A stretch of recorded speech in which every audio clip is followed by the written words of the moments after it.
ਸਤਿ ਸ੍ਰੀ ਅਕਾਲ। ਸਵਾਗਤ ਹੈ ਜੀ ਤੁਹਾਡਾ ਟਰਾਈ ਸਿਟੀ ਨਿਊਜ਼ 24 ਦੇ ਵਿੱਚ। ਜਿਸ ਤਰ੍ਹਾਂ ਤੁਹਾਨੂੰ ਪਤਾ ਹੈ ਕਿ ਪਹਿਲਾਂ ਲੋਕਡਾਊਨ ਸੀਗਾ, ਉਸ ਟਾਈਮ ਕਈ ਸਮਾਜ ਸੇਵੀ ਸੰਸਥਾ ਜਿਹੜੀਆਂ ਲੋਕਾਂ ਦੇ ਵਿੱਚ ਮਦਦ ਕਰਦੀਆਂ ਆ ਰਹੀਆਂ ਨੇ ਤੇ ਹਰ ਜ਼ਰੂਰਤਮੰਦ ਲੋਕਾਂ ਤੱਕ ਜ਼ਰੂਰਤ ਦਾ ਜਿਹੜਾ ਸਮਾਨ ਹੈ ਉਹ ਉਹਨਾਂ ਨੇ ਪਹੁੰਚਾਇਆ। ਕਈ NGOs ਨੇ ਜਿਹੜੀ ਚੰਡੀਗੜ੍ਹ ਦੇ ਅੰਦਰ ਬਹੁਤ ਵਧੀਆ ਚੱਲ ਰਹੀਆਂ ਤੇ ਲੋਕਾਂ ਦੀ ਮਦਦ ਵੀ ਕਰ ਰਹੀਆਂ ਨੇ। ਉਹਨਾਂ ਵਿੱਚ ਇੱਕ NGO ਹੈ ਆਪਣਾ ਹੁਨਰ, ਜਿਹੜੀ ਕਿ ਸੈਕਟਰ 38 ਵੈਸਟ ਦੇ ਅੰਦਰ ਹੈ। ਉਹਨਾਂ ਜਿਹੜੇ ਫਾਊਂਡਰ ਹੈ ਸੋਨੀਆ ਦੁੱਗਲ ਜੀ, ਉਹ ਸਾਡੇ ਵਿੱਚ ਹੈ। ਆਪਾਂ ਉਹਨਾਂ ਨਾਲ ਗੱਲ ਕਰਾਂਗੇ। ਸਭ ਤੋਂ ਪਹਿਲਾਂ ਤੁਹਾਨੂੰ ਮਿਲਵਾਉਂਦੇ ਹਾਂ ਸੋਨੀਆ ਦੁੱਗਲ जी नाल। सोनिया जी नमस्कार। नमस्कार सर जी। मैडम पहले आप अपने बारे में बताओ कुछ। सर सबसे पहले तो मैं ये कहना चाहूँगी कि कोई नामुमकिन सी बात को मुमकिन करके दिखा, खुद पहचान लेगा ज़माना, भीड़ से तू अलग चल कर दिखा। सबसे पहले आपका बहुत बहुत स्वागत है प्रीत जी। आप यहाँ पर आए और आपने हमें इस काबिल समझा कि हम अपने जो विचार हैं आपके सामने रख सकें, तो आपका बहुत बहुत स्वागत है। सोनिया जी, आपने एक अपना हुनर NGO स्टार्ट की हुई है। ये NGO आपने कैसे स्टार्ट की? इसकी शुरुआत कैसे हुई? अपना हुनर, जो हुनर होता है, जैसे कि किसी लोगों के अंदर कोई क्वालिटी होती है, हुनर होता है, उसको पब्लिक के सामने लाना, तो ये अपना हुनर NGO आपने कैसे स्टार्ट की? सर हमारी NGO का नाम है अपना हुनर। अपना हुनर का मतलब ही क्या है कि जो छुपे हुआ टैलेंट है बच्चों में, महिलाओं में, लड़कियों में, उस टैलेंट को बाहर निकालना और उस टैलेंट को प्लेटफॉर्म दिलाना जो आगे चलकर उनके काम आए और उनका फ्यूचर ब्राइट हो। जिससे कि हमारा मेन मकसद तो यही है, जो मेन स्लम एरियाज़ में जो बच्चे रहते हैं, जो औरतें हैं और लड़कियां हैं जिनको प्लेटफॉर्म नहीं मिल पाता है, उनको उस प्लेटफॉर्म को दिलाना और आगे उनको और काम दिलाना, जिससे कि वो भी चमक सकें और वो पीछे ना रह जाएं उन लोगों से जो आगे बढ़ रहे हैं। तो आपने महिलाओं की और बच्चों की, जो लड़कियों की बात की है, बेटी बचाओ बेटी पढ़ाओ एक नारा भी है, वो भी यानी कि लोग आते हैं बाहर, लोगों की मदद करते हैं। और आप कौन सी एक्टिविटी है जो इन महिलाओं को स्टार्ट कराती हैं? आपकी जो अपना हुनर NGO है, उनमें से क्या क्या आप लोगों को, बच्चों को जो सिखाते क्या हैं?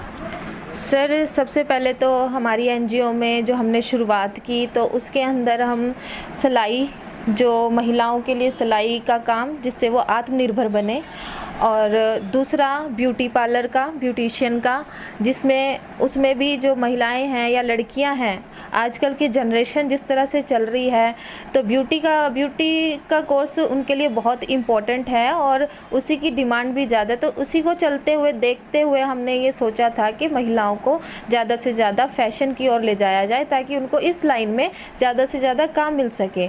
तो हमने महिलाओं के लिए सिलाई का और ब्यूटिशियन का कोर्स हमने जो है खोला था।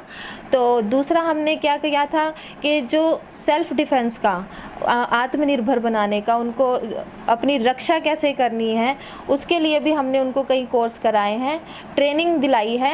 ट्रेनर्स हमारे पास आते थे, हमने उनको ट्रेनिंग दिलाई है, छोटी छोटी लड़कियों को, वो अपनी रक्षा कैसे कर सकती हैं बाहर जाके। दूसरा और क्या किया हमने कि जो हमारे पास जैसे लड़के हैं या लड़कियां हैं, स्लम एरिया के इतने टैलेंटेड बच्चे हैं, उनको डांस इतना अच्छा आता है, सिंगिंग इतनी अच्छी आती है, उसके लिए भी हमने डांसिंग क्लासेस लगवाई हैं उनके लिए, और सिंगिंग की भी लगवाई हैं, ताकि वो आगे इसी अपने हुनर को और निखार सकें और आगे लेके आ सकें। तो आपने अभी बताया हमारे को एक फैशन शो के बारे में बताया। जो फैशन शो है 2012 में भी आपने कुछ एक्टिविटी ऐसी है थी?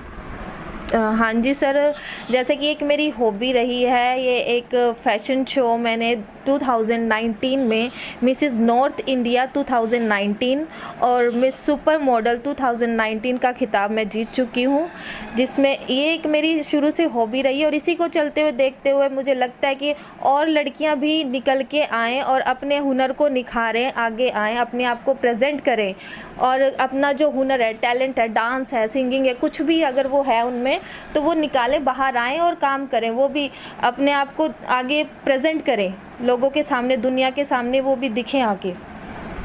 जब आप पब्लिक में जाते हो, लोगों की मदद करने के लिए जाते हो, कई समस्याओं का जो है आपको कई अड़चनें भी आती होंगी, परिवार से भी ऐसा कैसा सहयोग है आपको? भाई जब आप घर से निकलते हो, कई लोग होते हैं जिनमें घर में मनमुटाव होते हैं, रोक टोक होती है, तो आपके परिवार में किसका सहयोग ऐसा आपको मिला है सर जो सबसे ज़्यादा? सर सहयोग मेरे परिवार की तरफ से पूरा रहा है। कई बार जैसे होता है कि आपको पता ही ये फील्ड ऐसी है कि दिन में भी जाना पड़ जाता है, रात को भी, किसी भी टाइम। ये तो 24 आवर ड्यूटी है जो हमें करनी पड़ती है। किसी को किसी भी वक्त कोई भी ज़रूरत पड़ सकती है, तो मेरी फैमिली ने मेरे को पूरा सपोर्ट किया है और हमेशा मेरा साथ दिया है। चाहे मैं लेट भी हो गई हूँ या कुछ भी है, तो उन्होंने कभी इस बात को लेकर मुझे कोई रोका टोकी नहीं की है और हमेशा मेरा सपोर्ट ही किया है। तो आप समाज सेवा का काम जो करते हैं, इसमें कैसे लोग हैं जो आपके पास आते हैं, कई लोग मदद के लिए, उनकी क्या क्या समस्याएं क्या होती हैं? सर हमारे पास कई तरह के लोग आते हैं, जैसे कि कई जैसे महिलाएं हैं, कोई घरों में जैसे कई परेशान है, घरों में कोई उनके हस्बैंड के साथ उनकी कोई लड़ाई है या कोई और दिक्कत है, कुछ राशन की है कोई दिक्कत, कोई उनके बच्चों को लेके है, उनके स्कूल की एडमिशन को लेकर है, उनके कोई आधार कार्ड की प्रॉब्लम है या बच्चों का एडमिशन नहीं हो पा रहा है, या कपड़ों को लेके बच्चों के कोई कपड़े नहीं दिला पाता है, उनको कपड़े वगैरह, बुक्स, कॉपी, हर तरह से जैसे भी हमसे सहयोग बनता है। हमारी टीम है एक पूरा जो मिलके काम करती है। हमारी टीम में जैसे कि हमारे और हैं, चंचल जी हैं, उषा जी हैं, बबीता जी हैं, नीतीश जी हैं और भी वंदना जी हैं। मेरी पूरी टीम मिलके पूरा काम करती है और सर जिसको भी जहाँ भी ज़रूरत है हम उस वक्त उनके पास पहुंच जाते हैं। हमारे पास लोग आते हैं, उनकी मदद के लिए हम तैयार खड़े हैं सर। जैसे भी हमसे बनता है वो हम उनकी मदद करते हैं। जैसा भी लॉकडाउन था तो उस टाइम भी कई एनजीओ थी जो बाहर निकलकर लोगों तक, कईयों ने राशन पहुंचाया और कई तरह से लोगों की हेल्प की लॉकडाउन में। तो जो आपकी हुनर एनजीओ है, अपना हुनर एनजीओ, ये एनजीओ ने क्या यानी कि काम क्या किया लोगों के लिए? सर हमारी एनजीओ ने जो सबसे ज़्यादा मेन इम्पोर्टेंट काम था उस वक्त पे लॉकडाउन में, जब घर से लोग बाहर नहीं जा पा रहे थे, लोगों का काम बंद हो चुका था, काम पे नहीं जा रहे थे, घर में कुछ कमाने का कोई साधन नहीं था, कोई भी नहीं काम कर पा रहा था, उस टाइम पे उनको सबसे ज़्यादा ज़रूरत थी खाने की, राशन की और दवाइयों की। वो ही हमने उनको घर बैठे उनको पहुँचाई है। हाँ जी, उनको मास्क भी दिए हैं, सैनिटाइज़र भी दिया है, हर तरह की जो उस वक्त पे लॉकडाउन में जो उनको ज़रूरत थी वो हर चीज़ हमने उनको प्रोवाइड करवाई है घर बैठे। चाहे वो राशन हो, चाहे वो बना हुआ खाना हो, मास्क हो, सैनिटाइज़र हो और भी किसी भी तरह की कोई हेल्प है वो हमने सर उनकी की है लॉकडाउन में। तो सोनिया जी, ये जैसे आप कह रहे हो लॉकडाउन में अब तीसरी लहर भी आ रही है, तो अगर कहीं ऐसी अभी चलो अभी है नहीं है, अभी लॉकडाउन लग सकता है, संभावना नहीं है, अगर कहीं ना कहीं ऐसी कोई मुश्किल आ जाती है, दोबारा तीसरी लहर है जो आने वाली है, तो फिर आपकी जो एनजीओ है तत्पर है उसके लिए, लोगों की मदद के लिए? बिल्कुल सर, हम तैयार खड़े हैं।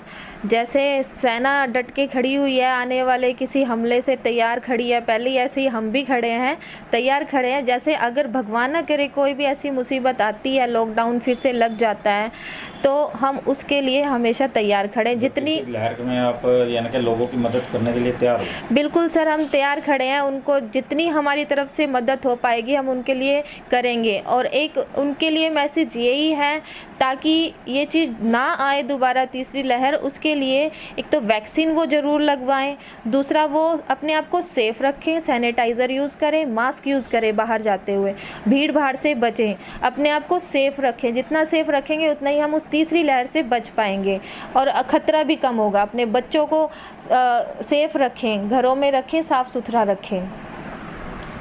सुनिए जी, अभी 15 अगस्त के टाइम भी आपको एक जो चंडीगढ़ प्रशासन ने एक अवार्ड दिया था, तो उस टाइम क्या आपने कौन से ऐसे काम थे जो चंडीगढ़ में किए, तो जिसको लेकर आपका नाम है, जो 15 अगस्त में जो मेयर साहब हैं चंडीगढ़ के, उन्होंने आपको वो जो अवार्ड है वो दिया?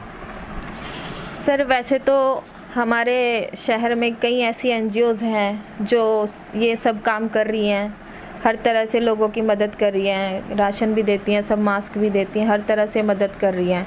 हमने वो काम भी किए हैं और उससे हटके भी कुछ किया है। अभी कुछ दिन पहले की बात है कि कुछ बरसात का टाइम था, उस टाइम पे मैंने देखा, एक हमारे यहाँ पे शाहपुर कॉलोनी है, वहाँ पे लोग झोपड़ी में रहते थे।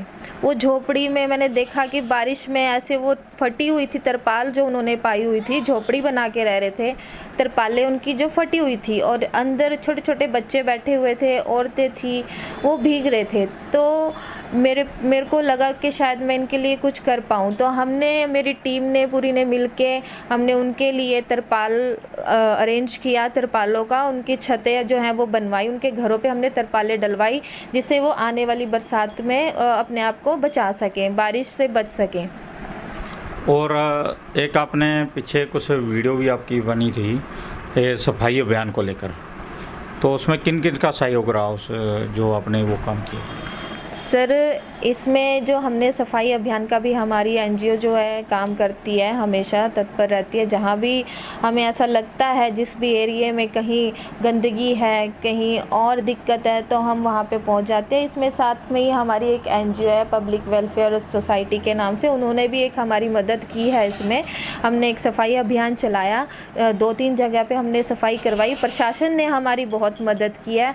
उसमें हमारे एरिया की जो पार्षद हैं फर्मिला जी, उन्होंने भी हमारी बहुत मदद की है। प्रशासन का भी मैं बहुत बहुत धन्यवाद करना चाहूँगी कि उन्होंने हमारी पब्लिक की जो भी प्रॉब्लम है वो उन्होंने सुनी है। वो हमेशा सपोर्ट करते हैं मुझे। मैं तब भी, जब भी कभी उनको कुछ भी बोलती हूँ, मैम आज हमारे यहाँ पे ये दिक्कत है, ये परेशानी है, या प्रशासन के और भी जो कर्मचारी हैं, जो अफसर हैं, उनको मैं बोलती हूँ, वो हमेशा आते हैं और काम करके जाते हैं हमारे लिए।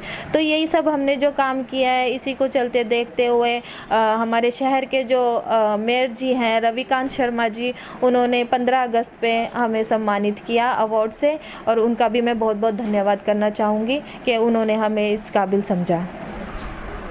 सुनाई, बहुत ऐसी एनजीओस हैं और समाजसेवी संस्थाएं हैं, कोई जैसे प्रोग्राम आता है, कोई जैसे तीज का त्यौहार आ गया या कुछ और भी प्रोग्राम आ गए, तो उस टाइम कई एनजीओस होते हैं जो लोगों की जाके मदद करते हैं या वो पार्टिसिपेट करवाते हैं उन लोगों को। तो आपकी एनजीओ भी ऐसा कोई प्रोग्राम है जो पब्लिक के लिए, आप जो महिलाएं हैं उनके लिए करते हो? बिल्कुल सर, हमारी एनजीओ एक कल्चरल प्रोग्राम भी करती रहती है समय समय पर। जो जैसे फेस्टिवल्स आते हैं उनको लेके, अपने सांस्कृतिक प्रोग्राम जो होते हैं, और हमारे जो बच्चे हैं, महिलाएं हैं, उनको उस फील्ड में हम लेके आते हैं। उस प्रोग्राम, जैसे कोई सांस्कृतिक प्रोग्राम है, जैसे कोई फंक्शन है या कोई त्यौहार है, उससे रिलेटेड हम हर चीज़ करते हैं, बच्चों को तैयार करते हैं। डांस प्रोग्राम होता है, जैसे कि हाल ही में अभी हमने तीज का एक प्रोग्राम किया था, बहुत बड़ा फंक्शन किया था। उसमें छोटे छोटे बच्चों ने पार्टिसिपेट किया, गिद्दा किया, डांस किया। एक उसके अंदर मैंने फैशन शो करवाया। जो घरों में महिलाएं रहती थी, जो घरों का काम करती हैं, बर्तन धोती हैं, घर में ही रहती हैं, वो महिलाएं हम बाहर निकाल के लाए। उनको एक फैशन शो, एक प्लेटफॉर्म दिलाया, ताकि वो आगे चल कर अभी उनका इंटरेस्ट जो है वो बाहर निकले, वो अपने आप को निखारें और आगे आएँ। तो हमने एक फ़ैशन शो कराया, उसमें से फर्स्ट सेकंड थर्ड उनको निकाला, फिर उनको प्राइज़ दिया। तो हर उस पे, हर फील्ड पे हम जैसे कुछ भी हम प्रोग्राम ऐसा करते रहते हैं। सोनिया जी, आज अभी कई लोग ऐसे हैं, कई रोड के ऊपर भी बहुत महिलाएं हैं जो वहाँ भीख मांगती हुई नज़र आती हैं। बहुत चौक है चंडीगढ़ के, हर चौक पे है। इतने बड़े जो चंडीगढ़, जहाँ पर इतनी एनजीओ हैं, एनजीओ होने के बावजूद भी कई महिलाएं हैं, कई बच्चे हैं जो रोड पे भीख मांगते हुए नज़र आते हैं। तो कभी आपने उन लोगों के लिए नहीं सोचा आपके एनजीओ में? बिल्कुल प्रीत जी, आप ये बात बहुत सही बोल रहे हो, और ये मुझे भी बहुत गलत लगता है कि ये हर चौक पे छोटे छोटे बच्चे, महिलाएं अपने छोटे छोटे बच्चों को लेकर खड़ी रहती हैं। पता नहीं उनकी क्या मजबूरी है, क्या नहीं, या किस मजबूरी में वो वहाँ पे मांगती है। ऐसा एक हुआ था हादसा मेरे सामने, सेक्टर 17 में चौक पे मैं जा रही थी, तो वहाँ पे एक छोटा सा लड़का और एक लड़की, दोनों भाई बहन थे। वो वहाँ पे नैपकिन बांट रहे थे। वो पढ़ते भी थे, बट उन्होंने पढ़ाई छोड़ दी थी, और उनके पेरेंट्स खुद उनसे ये काम करवा रहे थे। तो मैंने तभी के तभी उनसे बात की, उनसे मैं मिली, मैंने पुलिस को कॉल किया तभी के तभी, और उनके पेरेंट्स को वहाँ पे बुलवाया और उनको बोला कि भाई आगे से ये बच्चों से ऐसा काम ना करवाएं। अगर उन्हें किसी तरह की दिक्कत आती है तो वो हमें बताएं, इनका एडमिशन के लिए, इनकी पढ़ाई के लिए कुछ भी है तो वो हमारी तरफ से हम उनके लिए हम कर सकते हैं। तो हमने उनको बोला कि भाई आप अपने बच्चों को ये मत करवाओ। तो मैं तो प्रशासन से भी यही कहूँगी कि जितने भी ये लोग हैं तो उनको रोकें और जो उनको काम दिलाया जाए और जो बच्चे हैं उनको स्कूल में लगवाया जाए।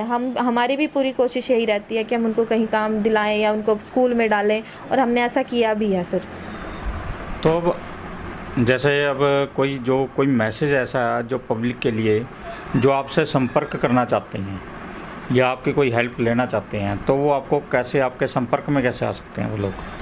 सर मैं 38 वेस्ट डड्डू माजरा के पास जो 4 मंजिल मकान है वहाँ पे रहती हूँ। मेरा हाउस नंबर है 4921। और किसी को भी कोई भी दिक्कत है, परेशानी है, जितना हमसे हो सकेगा हम उनकी हेल्प करेंगे। वो लोग मुझसे संपर्क कर सकते हैं। बाकी मेरा मोबाइल नंबर भी प्रीत जी चला देंगे नीचे लाइन उसमें, तो आपको मिल सकता है प्रीत जी से भी मेरा मोबाइल नंबर। तो आप कभी भी संपर्क कर सकते हैं अगर आपको किसी भी तरह की मदद की ज़रूरत है। जितनी हमारे से सहायता होगी हम आपकी करेंगे। कोई आप जाते जाते पब्लिक को कोई मैसेज देना चाहेंगे? मैसेज तो पब्लिक के लिए यही है कि अपने आप को फ़िलहाल जो मेन है कि कोरोना आने वाला है उसमें अपने आप को सेफ़ रखें। तीसरी लहर जो आने वाली है उसमें अपने आप को सेफ़ रखें। तीसरी लहर को आने से हम बचा सकते हैं, खुद को वैक्सीन लगवाएं और अपना सैनिटाइज़र यूज़ करें, मास्क यूज़ करें, भीड़ में जाने से बचें। अगर ज़रूरी हो तो ही घर से बाहर जाएं, वरना अपने घरों में ही रहें, अपने बच्चों को सेफ़ रखें। बस यही कहना चाहूँगी सर। धन्यवाद। ये थे जी हमारे साथ सोनिया दुग्गल जी, जिन्होंने अपना हुनर एक एनजीओ जो स्टार्ट की हुई है उसको लेकर कई लोगों के जो काम हैं वो करवाए हैं उन्होंने, और लोग भी इनके संपर्क में हैं। कई लोगों की इन्होंने मदद की है। अगर कोई इनकी मदद लेना चाहता है, महिलाएं कोई मदद लेना चाहती हैं, तो हम इनका जो नंबर है वो आप स्क्रीन पे नीचे हम उसको फ्लैश करेंगे, आप वो नंबर नोट करके इनसे संपर्क कर सकते हैं। तो आगे हम फिर नए जो समाज सेवी जो लोग हैं हम उनसे भी आपको दोबारा मुलाकात कराएंगे। आपका धन्यवाद। और ट्राई सिटी न्यूज़ 24 पर बने रहने के लिए आप चैनल को लाइक, शेयर और सब्सक्राइब ज़रूर करें। धन्यवाद।